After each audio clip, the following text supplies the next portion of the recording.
Nos encontramos de nuevo en este jueves 14 de diciembre, con el propósito de seguir con la serie sobre la Carta de Santiago que comenzamos el jueves pasado. Si no has podido escuchar la exposición bíblica del jueves 7 de diciembre, te invito a que lo puedas hacer.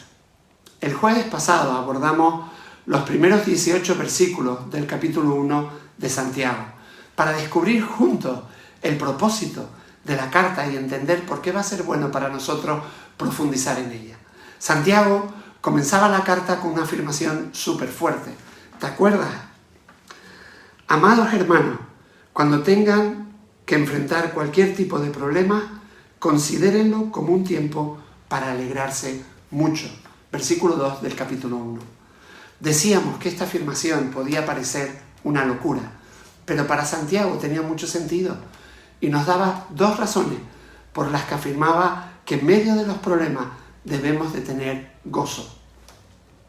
La primera era que en medio de las circunstancias difíciles maduramos y crecemos en el Señor, y eso debe ser un motivo de gozo.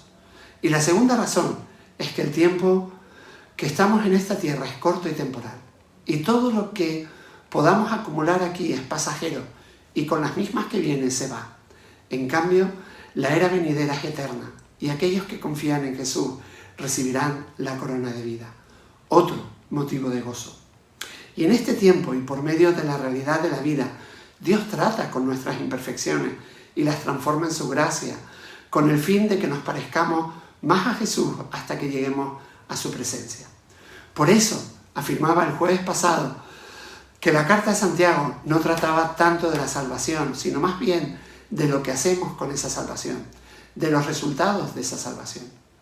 De eso se trata la prueba de la fe, la perseverancia y la madurez.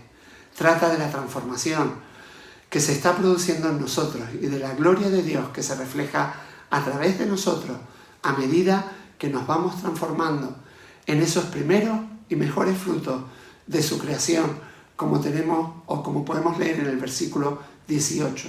Razones suficientes para adentrarnos en la carta de Santiago y poder escuchar pues todo lo que Santiago nos tiene que decir, ¿verdad? Pues vamos a ello. Muchos podríamos pensar que la vida es un asco. Bueno, quizás no en todo lo que hacemos o vivimos, ni para todos, pero sí podría serlo para muchos de nosotros. Y como vimos la semana pasada, no es diferente para el cristiano.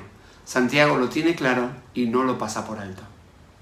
Santiago nos habla de diferentes tipos de pruebas, desde la salud a las relaciones humanas, desde el sufrimiento a la persecución, y precisamente nos habla de perseverar, de resistir en las pruebas. Y lo que Santiago plantea es un cristianismo auténtico, un cristianismo de verdad, incluso cuando la vida apesta y hacemos las cosas de forma automática solo por el hecho de ser cristiano. En todo esto hay un peligro real de que nos engañemos a nosotros mismos como cristianos. No sé si te has dado cuenta, pero una de las palabras que se repite una y otra vez en este primer capítulo es engañar. La idea de que la posibilidad de engañarnos a nosotros mismos está ahí. No se dejen engañar, dice el versículo 16. Y probablemente lo dice porque existe el peligro real de que nos engañemos a nosotros mismos. Habla de engañarse a sí mismo en el versículo 22 y de las personas que se engañan a sí mismos en el versículo 26. Y la clave para evitar ser engañado está en no dejarse engañar. Y para no dejarnos engañar, la clave está en vivir una vida cristiana auténtica. Y uno de los principios para ello, según Santiago, está en escuchar a Dios, su palabra. Es una idea que Santiago la transmite en estos versículos 5 veces. Santiago está hablando de cómo escuchar a Dios, de cómo ser un auténtico discípulo, de cómo escuchar su palabra. Es un pensamiento que aparece 5 veces aquí en los versículos 18, 21, 22, 23 y 25. Escuchar la palabra de verdad, una palabra que nos salva, una palabra que da libertad. Y precisamente la sección de hoy comienza en el versículo 19, en el que Santiago nos dice: mis amados hermanos, quiero que entiendan lo siguiente. Todos ustedes deben de ser rápidos para escuchar, lentos para hablar y lentos para enojarse.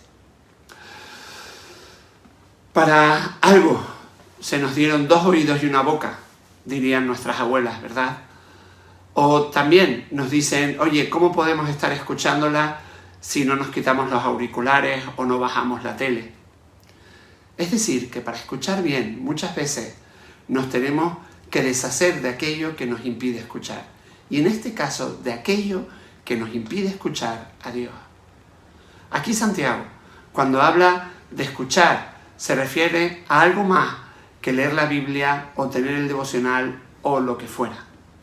No sé si alguna vez te ha pasado que en el tiempo de leer la Biblia has leído los capítulos que te habías propuesto, pero tienes la sensación de que solo has pasado unas cuantas páginas y cambiado el marcador del lugar, que no ha pasado nada más. ¿Y qué más tiene que pasar? Oye, es una buena pregunta. Y si quieres una buena respuesta, atienda a lo que Santiago nos dice. Todos ustedes deben de ser rápidos para escuchar, lentos para hablar. Obvio, ¿verdad? Es muy difícil escuchar cuando estás hablando. Y en nuestro día a día somos conscientes de esta realidad. Seguramente has estado en conversaciones en las que no puedes terminar la frase que habías empezado porque otra persona la termina por ti. Y no siempre con lo que tú querías decir. ¿Te ha pasado? Por otro lado están aquellos que no paran de interrumpir cuando la otra persona va por la mitad de lo que está diciendo. Pues por ejemplo plantean otra pregunta. Y si actuamos así, estamos siendo malos oyentes. Porque no has esperado a escuchar si en realidad tenían algo realmente importante que decir. Antes de terminar de responder, le estás haciendo la siguiente pregunta. Pues lo mismo nos pasa a algunos de nosotros cuando se trata de escuchar a Dios. Apenas hemos iniciado la lectura de la Biblia y comenzamos con un pero esto, pero lo otro. O empezamos a compadecernos de nosotros. Pobre de mí, mira lo que me está pasando. La verdad es que esto es difícil. O cosas similares. ¿No es verdad? Lo que está pasando en realidad es que no podemos escuchar nada porque estamos tan llenos de pobre de mí o de nuestros peros o de sácame de aquí que no podemos escuchar. Porque si esto no parece que vaya a sacarme de aquí, no estoy realmente dispuesto a escuchar. No estoy escuchando. En cambio, Santiago nos dice lo siguiente.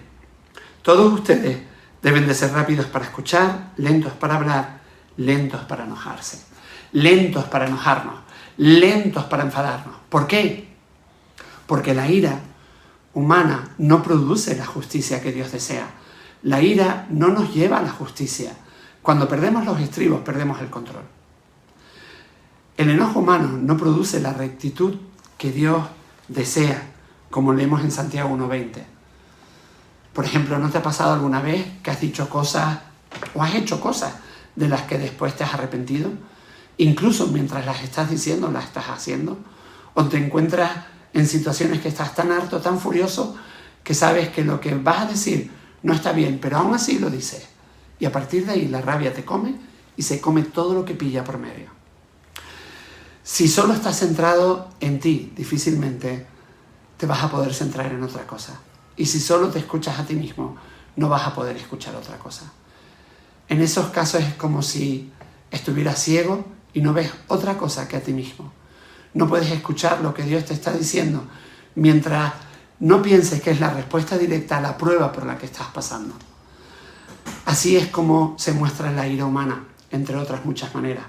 Por supuesto que hay una ira sana, buena, hay una ira justa y los seres humanos podemos tenerla. Únicamente hay que tener algunas cosillas en cuenta. No dejes que el sol se ponga sobre tu enojo o que empiece a convertirse en amargura deformada. No dejes que pase de la justicia a la venganza, porque son dos cosas muy diferentes. No dejes que dé lugar a ninguna forma de pecado. Por lo contrario, como dice el versículo 21, así que quiten de su vida todo lo malo y lo sucio y acepten con humildad la palabra que Dios les ha sembrado en el corazón, porque tiene el poder para salvar su alma. Y esto que dice Santiago tiene mucho sentido, porque hasta que no te arrepientes, no vas a entender lo que Dios te está diciendo. porque no puedes escuchar correctamente. No solo ocurre antes de convertirnos y de reconocer nuestra manera errónea de vivir, porque eso tendría mucho sentido también, sino que como cristiano también te ocurre. Y necesitamos humildad para reconocer y darnos cuenta de que el pecado, el mal que Dios te está señalando en tu vida y no estás haciendo nada al respecto, de una manera u otra, es el que te bloquea para que puedas entender y comprender más de la verdad acerca de Dios. Puedo leer palabras, puedo juntar frases, puedo hacer un resumen de aquello, pero si no quito lo que me estorba, no puedo entender lo que realmente Dios me está diciendo. Así que quiten de su vida todo lo malo y lo sucio y acepten con humildad la palabra que Dios les ha sembrado en el corazón, porque tiene el poder para salvar su alma. Con la actitud adecuada, esto nos lleva a preguntarnos, ¿es Jesús el Señor de mi vida? ¿Me someto a sus enseñanzas por poco que me gusten? ¿O es al revés? ¿Soy yo el Señor de Jesús? ¿Escucharé o escucharemos como iglesia humildemente y en obediencia a Jesús? ¿O me voy a comportar como un niño malcriado? ¿Está la iglesia por encima o por debajo de Cristo? ¿Puedo aceptar humildemente su palabra o no puedo escucharla porque siempre estoy señalando dónde se equivoca? Si te das cuenta, hay condiciones para que esta palabra sea sembrada en nosotros y obre. Y es una obra salvadora. Y no es porque tengas un gran cerebro o un gran intelecto y ni siquiera un gran conocimiento teológico y entiendas toda la Biblia, sino que elimines toda interferencia y obstáculo. Se trata de tener un corazón arrepentido, que te deshagas de lo malo, que tengas la humildad suficiente para decirte, si Dios lo dice, debo de obedecerlo. Sin eso, según Santiago, nunca escucharás de verdad, nunca oirás de verdad. Y todo lo que te puedan decir o decir la palabra de Dios te va a resbalar o parecer un ataque. No vas a poder vivir una vida cristiana auténtica si no escuchas y cortas las interferencias y los obstáculos que te impiden oír. Como diría Nike, just do it, hazlo. No te limites a escuchar la palabra, porque la verdad es que podemos oír, pero no escuchar. Todos lo hemos hecho alguna vez, ¿verdad? Seguramente hemos abierto la Biblia, nuestros ojos se han paseado sobre las palabras y sin embargo no penetra, no escuchamos. Si solo te limitas a escucharla, te estás engañando a ti mismo. Un discípulo hace lo que la palabra dice. La obediencia es el secreto de la escucha y el actuar conforme a ello. No es un extra adicional, opcional. Es la esencia de escuchar, de aprender, de ser discípulo. Solo cuando actúo he escuchado de verdad. Y es un principio importantísimo. Muchas veces la Biblia nos dice, ¿recuerda qué? Y te tocas la barbilla diciéndote, ¿cómo me voy a olvidar? Pues es que no es que te hayas olvidado en sí, sino lo que has olvidado es la implicación y el aplicarlo. ¿Recuerda que Jesús murió por ti? Claro que lo recuerdas. Sí, pero ¿recuerdas lo que implica para tu vida? ¿De que eres de Dios y de que vives para Él?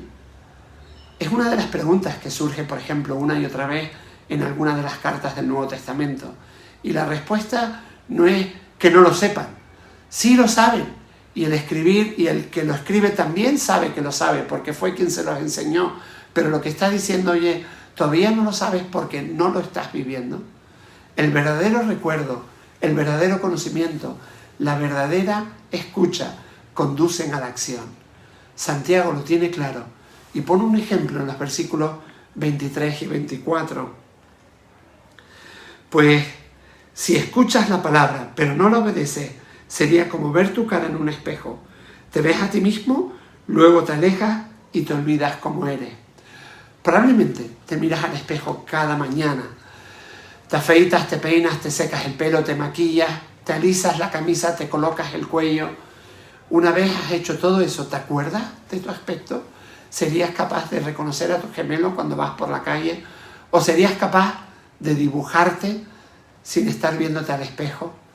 Cuando leemos la Biblia y escuchamos a Dios, nos puede pasar lo que dicen los versículos 23 y 24, lo que dice el versículo 25. Pues si escuchas la palabra, pero no la obedeces, sería como ver tu cara en un espejo. Te ves a ti mismo, pero luego te alejas y te olvidas cómo eres. Pero si miras atentamente en la ley perfecta que te hace libre y la pones en práctica y no olvidas lo que escuchaste, entonces Dios te bendecirá por tu obediencia. La pregunta no es solo si la has leído hoy o si has aprendido algo, sino qué has hecho como resultado, qué ha cambiado en ti como resultado, porque al hacerlo has recibido bendición. Por tanto, escucha, elimina las interferencias y pon la palabra en práctica. Hazlo. Hay una gran diferencia entre los versículos 23 y 24 y lo que dice el 25. Quita las interferencias y pon la palabra en práctica. Hazlo. Si realmente escuchas la palabra de Dios con el propósito de llevarla a cabo, vas a ver resultados como los que describe Santiago en los versículos 26 y 27 en tu vida. Si afirmas ser religioso, pero no controlas tu lengua, te engañas a ti mismo y tu religión no vale nada. La religión pura y verdadera a los ojos de Dios, Padre, consiste en ocuparse de los huérfanos y de las viudas en sus aflicciones y no dejar que el mundo te corrompa. Aquí Santiago está hablando de la gente religiosa que supuestamente cree, que supuestamente tiene fe. Para Santiago la religión es la expresión externa de la fe. Santiago es claro y nos dice que aquellos que se tienen por religiosos y no controlan su lengua se engañan a sí mismos y su religión o espiritualidad no vale para nada. Eso nos lleva a preguntarnos, oye, ¿cómo usas tus palabras? ¿Para bendecir, para edificar o para criticar, maldecir, hablar cosas sin fondo, sin sentido, cosas que no vives y que no pones en práctica? En el capítulo 3, Santiago volverá a hablar de la lengua. Por otro lado, Santiago dice que la auténtica vida cristiana va a implicar un cuidado de los demás, como leíamos en el versículo 27. Esta realidad de cuidar a viudas, huérfanos, extranjeros, la preocupación por el prójimo, ha estado siempre presente en la Biblia. Se nos dice una y otra vez en las Escrituras la importancia de cuidar del necesitado. De hecho, la humildad no trata de pensar mal o menos de nosotros, sino precisamente pensar más en el otro, preocuparnos por el otro, por el más indefenso, necesitado. Dios obra en ti para que pueda obrar por medio de ti allí donde está, en medio de la necesidad. Cuando nos enfrentamos a pruebas, es muy fácil caer en la forma de pensar del mundo, como dice Santiago, corrompernos. Nos vemos presionados a reaccionar instintivamente y nuestros instintos no siempre son piadosos y buscan a Dios. Pueden ir desde la autoafirmación, justificarnos, autoprotegernos, quejarnos, señalar al otro, y siempre podemos encontrar razones en nosotros para no obedecer la palabra de Dios. Santiago habla desde un contexto de persecución, bajo el Imperio Romano, bajo el gobierno de Nerón. Y en ese contexto Santiago exhorta a escuchar la palabra de Dios, a que no te enfades con Dios y te vayas de la lengua, a que no tomes las armas y te rebeles contra Nerón, como podría ser gran parte de la sociedad, y al mismo tiempo que te preocupes por los huérfanos y las viudas, en medio de las dificultades, de las pruebas, los problemas, buscar hacer la voluntad del Señor. Un compañero de misión de Hugh Palmer en Nigeria, pastor británico, recibió un disparo en la cabeza y perdió un ojo. ¡Buf! ¡Qué pasada!, ¿verdad? ¿Qué hacer? Pues ¿qué hizo? No se enfadó con Dios, no se vengó de los atacantes y ladrones que tanto daño le hicieron, y cuando volvió a Inglaterra, su primer pensamiento fue querer curarse y volver para poder hablarle de Jesús a los que le habían hecho tanto daño y golpeado a su mujer. ¿Qué hacemos ante una circunstancia difícil? ¿Qué hacer ante una enfermedad? Un cambio de planes en la vida, ante una dificultad con alguien. No enfadarnos con Dios, no soltar la lengua, no buscar venganza o hacer las cosas a nuestra manera, sino seguir obedeciendo a Dios en medio de esa circunstancia. Escucha, dice Santiago, no vas a conocer a una persona que vive una vida cristiana íntegra o reconocerla solo mirando su Biblia y viendo si la está usando. Mira su vida dirá si sus oídos están funcionando, si estás escuchando. Escucha esa palabra de verdad, la palabra que salva, la palabra que trae la libertad y ponla en práctica. Amén. Ahora vamos a parar con la serie de Santiago hasta el próximo mes de enero. El 4 de enero continuaremos con Santiago 2 del 1 al 13. El próximo jueves vamos a continuar con la serie sobre salud mental en la infancia, adolescencia y juventud, que será por Zoom. Y el siguiente y último jueves de diciembre tenemos un culto libre. Si quieres tener alguna participación, te puedes dirigir a mí sin ningún problema. Pues sí, Padre, te damos gracias, Señor, por ti, por tu amor, por tu bondad. Gracias por tu palabra. Gracias por estas palabras de Santiago, que nos exhorta no solamente a escuchar tu palabra, sino a ponerla en práctica, a dejar que realmente cambie y transforme nuestra vida, Padre, de una forma visible y real, aún en medio de las dificultades, de los problemas, de la persecución y la tribulación también, Señor. Padre, fortalécenos y guíanos a esa realidad, a vivir vidas auténticas en Cristo. En el nombre de Jesús, amén.